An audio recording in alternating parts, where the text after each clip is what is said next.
Assalamu alaikum. Welcome to my YouTube channel Digital Library. Today's our topic is to study about the PCR. PCR stand for polymerase chain reactions. Polymerase एक enzyme है जो कि chain की form में reactions perform करता है, इसलिए इसे हम पोलीमरेज चेन रिएक्शन और पीसीआर कहते हैं। पीसीआर यूज़ होता है for the amplification of DNA, यानी आपके पास जो डिज़ायर्ड पीस ऑफ डीएनए है और आप चाहते हैं कि इस डीएनए की नंबरिंग इंक्रीज़ कर दी जाए, तो आप पीसीआर टेक्निक से इस नंबरिंग को इंक्रीज़ कर सकते हैं। माजी में भी ये नंबरिंग इंक्रीज़ करते रहे हैं डिफरेंट टेक्निक से, जैसे रिकम्बिनेंट डीएनए टेक्नोलॉजी के ज़रिए, जिसमें क्या होता था कि एक पीस ऑफ डीएनए को रिस्ट्रिक्शन एंजाइम से काटा जाता था, उसे फिर एक क्लोनिंग वेक्टर में डाल दिया जाता था। क्लोनिंग वेक्टर को होस्ट के अंदर डालते थे। होस्ट जैसे जैसे डिवाइड होता था वैसे वैसे डिज़ायर्ड पीस ऑफ डीएनए भी डिवाइड होता जाता था और नंबरिंग इंक्रीज़ होती रहती थी। बट वो काफ़ी लेबर इंटेंसिव काम था और काफ़ी टाइम कंज्यूमिंग काम था। अब क्या कर दिया जाता है कि किसी डिज़ायर्ड पीस ऑफ डीएनए को 2 से 3 घंटे के अंदर मिलियन कॉपीज़ में डिवाइड कर सकते हैं, मल्टीप्लाई कर सकते हैं, क्लोन कर सकते हैं, और ये पॉसिबल हुआ है with the help of PCR. PCR process के ज़रिए हम डिज़ायर्ड पीस ऑफ डीएनए को 2 से 3 घंटे के अंदर मिलियन कॉपीज़ में डिवाइड कर सकते हैं। आपके पास जब नंबरिंग इंक्रीज़ हो जाती है डीएनए की, तो आप इसे मल्टीपल पर्पसेस के लिए इस्तेमाल कर सकते हैं, जिसे हम एप्लीकेशन ऑफ पीसीआर में स्टडी करेंगे, और ये एप्लीकेशंस मैं आपको लास्ट में बताऊंगी। सबसे पहले हम इस प्रोसेस को देखते हैं कि पीसीआर का प्रोसेस किस तरह परफॉर्म किया जाता है। सबसे पहले देखते हैं कि पीसीआर किसने डेवलप किया। कैरी मोलेस एक साइंटिस्ट है जिसने 1986 के अंदर पीसीआर की तकनीक को डेवलप किया, यानी पीसीआर का प्रोसेस परफॉर्म किया। आते हैं अब हम प्रोसेस की तरफ। पीसीआर का प्रोसेस स्टार्ट करने से पहले हम लोग देख लें कि इसमें कौन कौन से रीजेंट्स यूज़ होते हैं।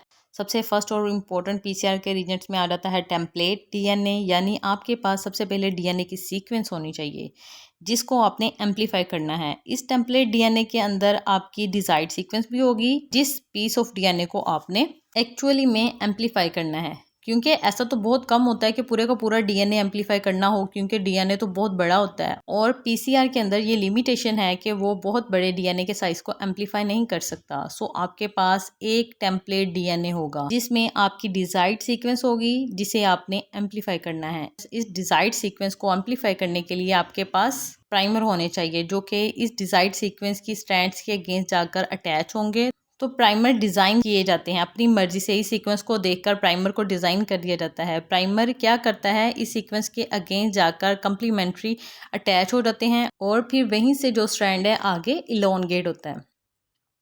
अब नेक्स्ट रीजन जो है डी एंड टीपीस का है, यानी जो डीएनए की नंबरिंग इंक्रीज करनी है तो इसके लिए आपके पास न्यूक्लियोटाइड तो होने चाहिए। इन न्यूक्लियोटाइड्स को हम डी एंड टीपीस बोलते हैं। Deoxynucleotide, triphosphate, adenine, thymine, cytosine, guanine, ये वाली बेसिस होती हैं और ये बेसिस लगाने के लिए इंजाइम्स चाहिए। अब इस इंजाइम को हम पॉलीमरेज इंजाइम बोलते हैं, बट इस केस में टैग पॉलीमरेज है, यानी कि फोर्थ रीजन जो हम यूज़ करेंगे वो टैग पॉलीमरेज है।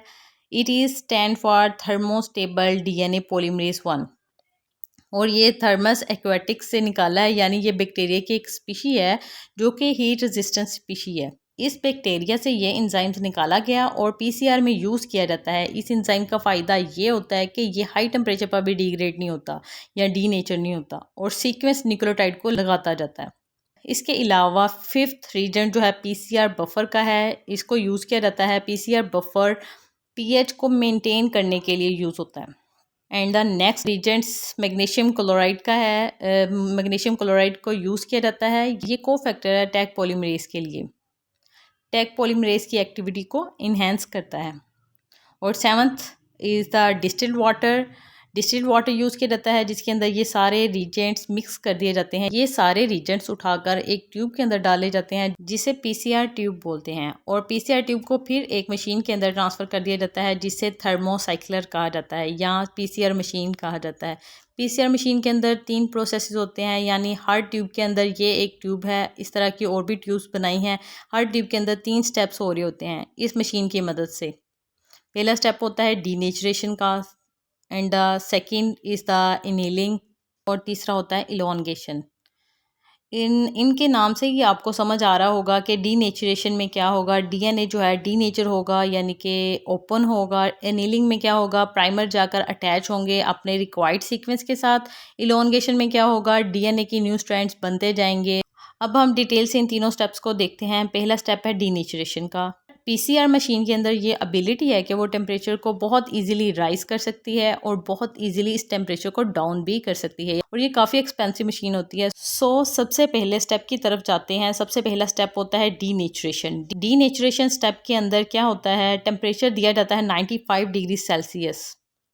यानी इस पीसीआर ट्यूब के अंदर जो रीजेंट्स हैं उनको टेम्परेचर दिया जाता है 95 डिग्री सेल्सियस। ये टेम्परेचर 30 सेकंड से 1 मिनट के लिए दिया जाता है।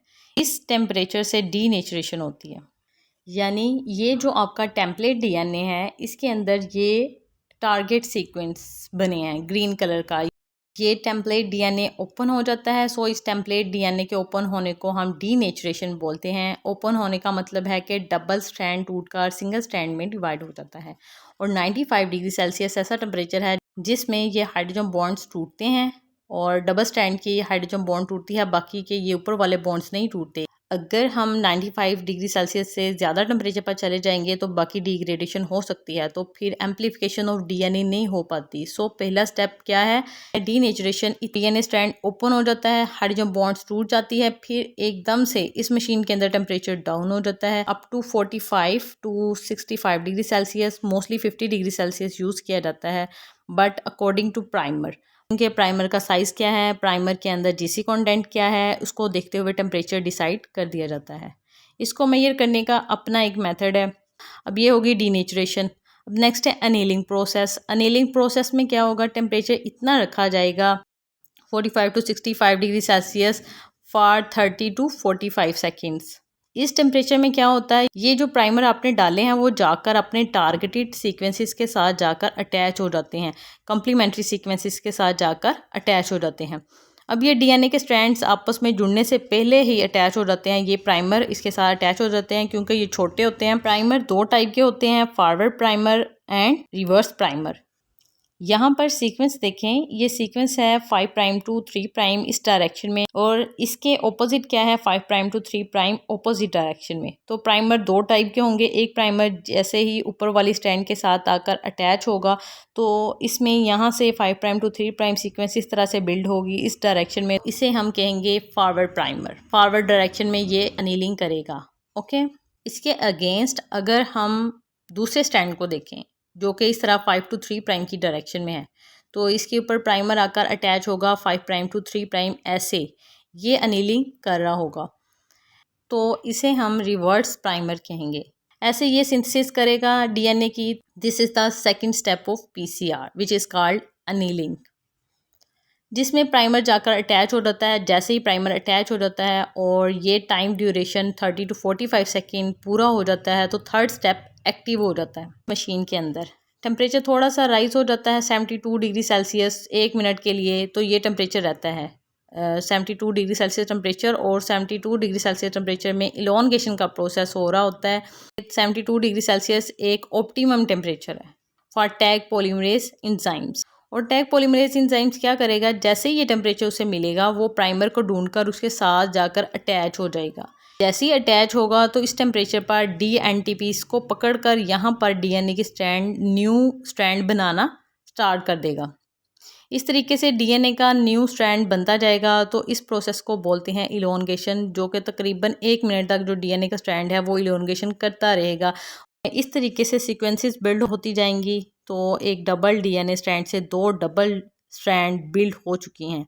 तो पहले स्टेप के अंदर ये एक साइकिल कंप्लीट हो चुका है।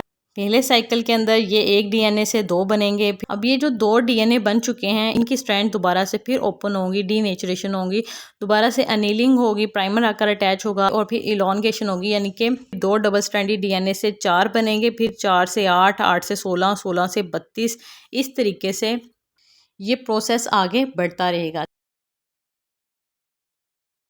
तो मिलियंस की मिकदार में आपको कॉपीज मिल जाएंगी डीएनए की, अगर आपने उतने डीएनटीपीज भी डाली हैं।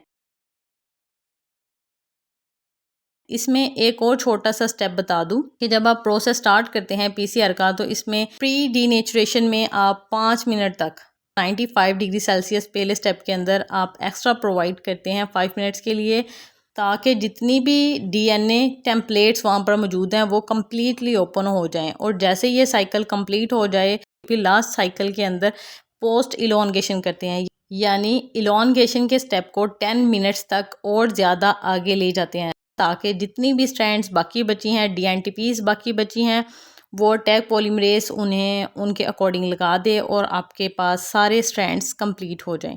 तो इस तरह ये हमारा सारा प्रोसेस जो है वो बार बार साइकिल कंप्लीट होता जाएगा और डीएनए के हमारे पास एम्प्लीफिकेशन आ जाएंगी। और अब ये पीसीआर की टेक्निक यूज़ कहाँ पे होती है, इसकी एप्लीकेशंस क्या हैं, अब हम उसे रीड करते हैं। एप्लीकेशन की अगर हम बात करें तो आपके पास जो डिज़ायर्ड पीस ऑफ डीएनए है उसकी जब एम्प्लीफिकेशन हो जाती है तो इसे हम जेल इलेक्ट्रोफोर्सिस पर रन करके देख सकते हैं। जेल इलेक्ट्रोफोर्सिस क्या है? ये एक मेथड है जिसमें एक जेल होती है, इसमें डीएनए को रन करवाया जाता है और डीएनए को देख सकते हैं। सो सिंपली क्या है, ये डीएनए को विजुअलाइज करने के लिए, मींस डीएनए को देखने के लिए ये टेक्निक यूज़ की जाती है। तो सपोज अगर आपने फ्रेंसिक में स्टडी करना है, अगर कोई क्रिमिनल एक्टिविटी हुई है किसी जगह पर, तो क्रिमिनल वहाँ से भाग गया है, अब आपको इस जगह से कोई भी सेल मिल चुका है, कोई बाल मिला है, कोई ब्लड का ड्रॉप मिला है, वहाँ से हम वहाँ से उस सेल में से डीएनए निकाल लेंगे, डीएनए को एम्पलीफाई करेंगे, उसकी नंबरिंग इंक्रीज़ करेंगे with the help of PCR technique. और फिर एक ऐसा बंदा है जिस पर आपको शक है कि इसने ये क्रिमिनल एक्टिविटी की होगी, तो आप उस पर्सन का भी डीएनए निकाल लेंगे, उसका ब्लड सैंपल से या किसी भी दूसरे वे से आप उसका जो सेल है वो लेंगे, डीएनए निकालेंगे, उसके डीएनए की भी एम्पलीफिकेशन करेंगे। दोनों की एम्पलीफिकेशन आपने कर ली, इस डीएनए को जेल इलेक्ट्रोफोर्सिस पर रन करेंगे, देखेंगे जैसे ही जेल इलेक्ट्रोफोर्सिस पर रन कराएंगे तो अगर वो सेम पर्सन है जिसने क्रिमिनल एक्टिविटी की है तो दोनों के डीएनए के बैंड जो है सिमिलर अपीयर होंगे, तो इसका मतलब है कि क्रिमिनल पकड़ा जाएगा। लेकिन अगर बैंड्स के पैटर्न के अंदर डिफरेंस आएगा तो इसका मतलब है कि उस पर्सन ने क्रिमिनल एक्टिविटी नहीं की। तो जेल इलेक्ट्रोफोर्सिस को यूज़ करके इस तरीके से हम फोरेंसिक साइंसेस में स्टडी कर सकते हैं। इस प्रोसेस को कंप्लीट करने में पीसीआर हेल्प करता है। नेक्स्ट है डीएनए सीक्वेंसिंग की जाती है पीसीआर में। जो आपका डिजायर्ड पीस ऑफ डीएनए है उसे आप सीक्वेंसिंग के लिए भेज सकते हैं। सीक्वेंसिंग का मतलब है कि न्यूक्लियोटाइड किस अरेंजमेंट्स में आपके पास प्रेजेंट है डीएनए के स्ट्रैंड के अंदर। तो जब आपको सीक्वेंस पता चलती है तो आप ह्यूमन जेनेटिक्स में इसे यूज़ कर सकते हैं, यानी इसे आप एनालाइज करेंगे कि सीक्वेंस कौन सी कहाँ पर प्रेजेंट है, उसे आप दूसरी जो स्पीशीज़ हैं उनके साथ मैच कर सकते हैं। सेम ऑर्गेनिज्म में आप मैचिंग कर सकते हैं, अगर कोई डिजीज़ है तो इसे डायग्नोस कर सकते हैं। इसके अलावा म्यूटेशन में आप स्टडी कर सकते हैं, यानी कोई न्यूक्लियोटाइड चेंज है तो उसका कोई इफेक्ट तो नहीं पड़ रहा पर्सन की बॉडी पर, या कोई जेनेटिक डिसऑर्डर तो नहीं अकर हो रहा इस म्यूटेशन की वजह से, क्योंकि आप सीक्वेंस देख सकते हैं। तो इस तरह आपको पता चल सकता है। पीसीआर से हम एवोल्यूशन में स्टडी कर सकते हैं। अगर आपके पास सीक्वेंस मौजूद है तो डिफरेंट सीक्वेंसेस को आप मैच करके एवोल्यूशनरी ट्री बना सकते हैं। आपको पता चलेगा कि इंसेस्टर्स कौन हैं, डिफरेंट ऑर्गेनिजम्स के दरमियान क्या रिलेशन है। इसके अलावा मॉलिक्यूलर बायोलॉजी में, कंजर्वेशन के अंदर, इन प्रोसेस में भी पीसीआर को यूज़ किया जाता है। इसके अलावा अगर हम देखें तो बॉडीज़ के अंदर सम टाइम वायरल इन्फेक्शन होते हैं और वायरसेस को बॉडी के अंदर डिटेक्ट करना मुश्किल होता है, तो पीसीआर के ज़रिए हम इसे डिटेक्ट कर सकते हैं। फॉर एग्ज़ाम्पल किसी पर्सन की बॉडी के अंदर एचआईवी वायरस प्रेजेंट होता है, तो हमने ये डिटेक्ट करना है कि एचआईवी वायरस प्रेजेंट है कि नहीं। उस बंदे की बॉडी से कुछ टिश्यूज़ निकालेंगे, टिश्यूज़ के अंदर अगर वायरस प्रेजेंट है तो वायरस के डीएनए को हमने एम्पलीफाई करना है बाय यूजिंग पीसीआर। तो डीएनए को एम्पलीफाई करेंगे, अगर वायरस का डीएनए एम्पलीफाई हो जाता है तो इसका मतलब है वायरस मौजूद है। अगर वायरस का डीएनए एम्पलीफाई नहीं होता तो इसका मतलब है कि वायरस का डीएनए प्रेजेंट नहीं है। तो इसी तरीके से कोरोना वायरस टेस्ट भी किया जाता रहा है, एचआईवी टेस्ट परफॉर्म किया जाता है जो एड्स करता है। इसके अलावा अगर हम कंटामिनेटेड फूड के अंदर बैक्टीरिया को स्टडी करना है कि कौन सा बैक्टीरिया प्रेजेंट है किस फूड के अंदर, तो आप वो भी कर सकते हैं। तो बैक्टीरिया का डीएनए एम्पलीफाई करेंगे, तो जो भी बैक्टीरिया का डीएनए एम्पलीफाई होगा तो आपको पता चल जाएगा कि फूड किस बैक्टीरिया की वजह से कंटेमिनेटेड हुआ है। ये सब थी पीसीआर की एप्लीकेशंस। इसके अलावा भी बहुत सी एप्लीकेशंस में यूज़ हो सकता है पीसीआर। होप सो आपको मेरा लेक्चर पसंद आया होगा। अगर आपको थोड़ा सा भी लेक्चर पसंद आया तो प्लीज़ मेरे चैनल को सब्सक्राइब करें, लाइक करें और शेयर करें। Thanks for watching digital library.